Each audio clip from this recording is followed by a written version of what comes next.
Hi friends, అందరూ ఎలా ఉన్నారు? బాగున్నారా? చూసారా, నేను మామిడికాయ కట్ చేసి ఇలా చేశాను. ఏదో చేద్దాం అనుకుంటే ఇలా వచ్చేసింది. మీకు నచ్చుతుందని అనుకుంటా ఉన్నాను. మీరు కూడా ఒకసారి ట్రై చేయండి. చూసారు, మీరు ఒకటి గమనించండి, ఇలా తిప్పితే ఒకలా కనిపిస్తుంది. చూసారా, చూడండి, అలాగనే గమనించండి.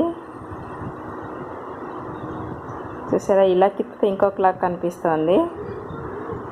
మీకు ఎలా కనిపించిందో నాకు కూడా ఒకసారి చెప్పండి. ఏదో ఇలా అయితే ఫ్లవర్ లాగా కనిపిస్తుంది కదా, నాకైతే అలా అనిపించింది. ఇలా చూడండి, ఇలా తిప్పితే మనిషి ముఖంలా కనిపిస్తుంది కదండి. బాగుంది కదా. మీరు కూడా ఒకసారి ఇలా ట్రై చేసి చూడండి. మీకు కనుక ఇది నేను చేసింది మీకు నచ్చితే లైక్ చేసి సబ్స్క్రైబ్ చేయడం మాత్రం మర్చిపోకండి. Thank you, bye.